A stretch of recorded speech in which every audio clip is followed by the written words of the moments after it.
Perkenalkan, nama saya Stephen Adam Permana, NIM 202154085, Fakultas Teknik Mesin. Alhamdulillah, wassalatu wassalamu ala rasulillah wa ala alihi wa sahbihi wa man qawiya ashadu alla ilaha illallah wa ashadu anna muhammadun abduhu wa rasuluh, amma ba'd. Marilah bersama-sama kita memanjatkan puji dan syukur kehadirat Allah Subhanahu wa Ta'ala yang telah memberikan nikmat kesejahteraan kepada kita semua.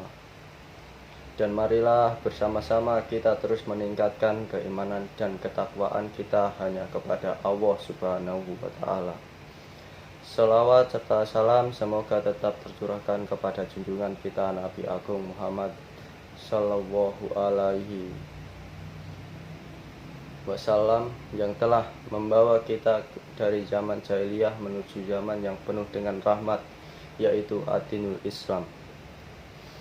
Umat muslim yang dirahmati Allah, pada kesempatan hari ini saya akan menyampaikan khotbah yang bertemakan tentang Islam, kebangsaan, dan nasionalisme.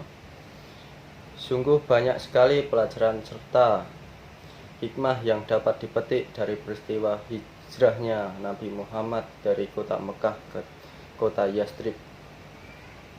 Di antaranya adalah sistem penanggalan tahun Islam dimulai ketika tahun pertama hijrah. Pada waktu itu umat Islam kebingungan karena tidak mempunyai sistem penanggalan yang dapat dijadikan rujukan. Namun atas dasar kecerdasan dan buah pikiran Ali bin Abi Thalib yang telah mengusulkan agar tahun pertama Aisyah dijadikan sebagai awal tahun dalam Islam, sehingga kita semua dapat mengetahui beberapa lama Islam telah berkembang, yaitu semenjak hijrahnya Rasulullah hingga sekarang. Ketika awal-awal datang perintah hijrah, Rasulullah sempat bingung karena bagaimanapun Rasulullah merasakan cinta yang luar biasa terhadap tanah kelahirannya. Namun demikian Allah Subhanahu wa Ta'ala telah menjamin bahwa kelak Rasulullah dapat kembali ke kota Mekah yang sangat dicintainya.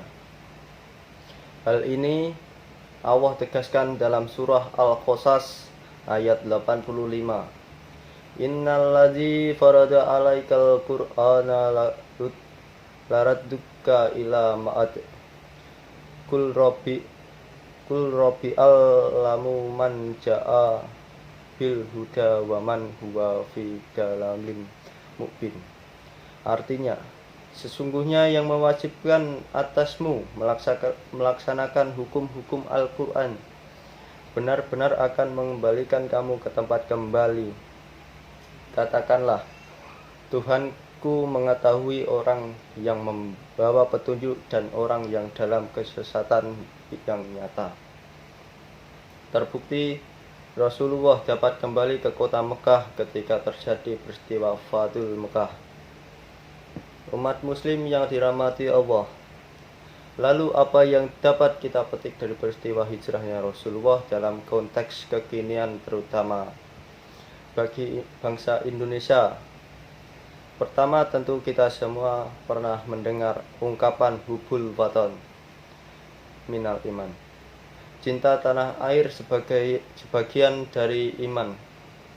Sebuah ungkapan yang sangat populer berawal dari utusan Presiden Soekarno yang meminta fatwa hukum membela tanah air. Kemudian Hadratus Syekh Kiai Hasyim Asy'ari mengatakan batu ain gratis untuk siapa saja yang membela dan mempertahankan tanah air dari penjajahan. Kemudian mencetuskan hubul waton minal iman. Semangat itulah kemudian rakyat Indonesia bersama-sama seluruh elemen bergerak untuk menjunjung meraih kemerdekaan Indonesia dari tangan penjajah waktu itu. Di zaman yang modern ini, nasionalisme seolah-olah dianggap tidak penting lagi dari kalangan tua maupun muda. pejabat maupun rakyat tidak memperdulikan lagi tentang nasionalisme karena pengaruh modernisasi. Banyak para pemuda lebih memilih budaya barat dibandingkan budaya sendiri. Mereka menganggap bahwa budaya barat lebih modern dibandingkan budaya sendiri. Kemerosotan nilai luhur Pancasila hampir terjadi pada semua pemuda di kota maupun di desa. Kini hanya sedikit pemuda yang menjunjung tinggi nasionalisme. Mereka lebih antusias bila membicarakan tentang gosip-gosip selebriti konser, musik, dan sebagainya. Nasionalisme dianggap tidak gaul dan sok pintar, dan topiknya sulit untuk dipikirkan. Ketika generasi muda hendak menunggu rasional nasionalisme pejabat pemerintah yang malah memperkaya diri sendiri dan memimpin mencari masa untuk mempertahankan kekuasaannya. Pemuda menjadi bingung, tidak ada figur yang dapat dijadikan contoh, belum lagi masalah ekonomi yang mengharuskan pemuda untuk mengangkat derajat keluarganya. Hingga tidak ada waktu untuk memikirkan nasionalisme Indonesia. Benang merah antara kecintaan Rasulullah terhadap tanah airnya juga diimplementasikan oleh Syekh Hasyim Asy'ari melalui fatwa resolusi jihad yang beliau kumandangkan sehingga terjadi perang 10 November di Surabaya. Demikian juga Rasulullah, karena kecintaannya terhadap tanah air, ketika beliau dalam perjalanan dan telah terlihat kota Mekah, beliau mempercepat langkah kendaraannya. Peristiwa tersebut terekam dalam hadis riwayat At-Tirmidzi yang menjelaskan betapa cinta dan bagaimana Rasulullah pada tanah kelahirannya. Rasa cinta tersebut terlihat dari ungkapan beliau terhadap Mekah. Beliau mengatakan, alangkah indahnya dirimu, engkaulah yang paling kucintai. Seandainya saja dulu penduduk Mekah tidak mengusirku, pasti aku akan masih tinggal di sini.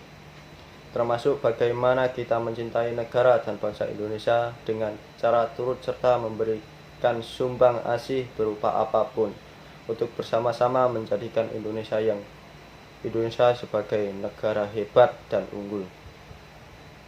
Bukan malah membuat perpecahan, bahkan mengatakan sebagai negara kafir dan talut. Ini sungguh itu semua bukan ajaran Rasulullah, dan jika kita belajar secara sesama dari sejarah, tentu kita tidak akan mengatakan nasionalisme haram. Namun justru kita akan semakin yakin dan bangga akan rencana nasionalisme kita terhadap negara tercinta, yaitu Indonesia. Semoga kita semua dapat belajar dari berbagai persoalan yang di belahan negara lainnya. Belajar untuk menjadi perdamaian serta menjadi manusia bermanfaat bagi sesama. Marilah kita semua membangun kesatuan untuk menuju Indonesia yang unggul dengan memperkuat ukhuwah Islamiyah, ukhuwah Watoniyah, dan ukhuwah Basyiriyah, yang tentunya akan menjadikan Indonesia negara padat untuk hiban warobun ghafur. Semoga kita termasuk orang-orang yang memiliki umur dan diberkati Allah Subhanahu wa Ta'ala, sehingga kita dapat memanfaatkan umur kita dengan sebaik-baiknya dan menjalankan tuntunan Nabi Muhammad SAW yang setiap harinya memohon perlindungan Allah Subhanahu wa Ta'ala sehingga mendapatkan rahmat dan maghfirahnya. Demikian ceramah yang dapat saya sampaikan pada kesempatan kali ini. Semoga dapat bermanfaat bagi kita semua dan dapat kita aplikasikan dalam kehidupan sehari-hari. Lebih dan kurangnya mohon dimaafkan karena kebenaran datangnya dari Allah Subhanahu wa Ta'ala. Salah khilaf atau keliru itu datangnya dari saya pribadi sebagai manusia biasa yang tidak pernah luput dari salah dan dosa khairul kalam. Subhanakallahumma wa bihamdika asyhadu alla ilaha illa anta astaghfiruka wa atubu ilaik.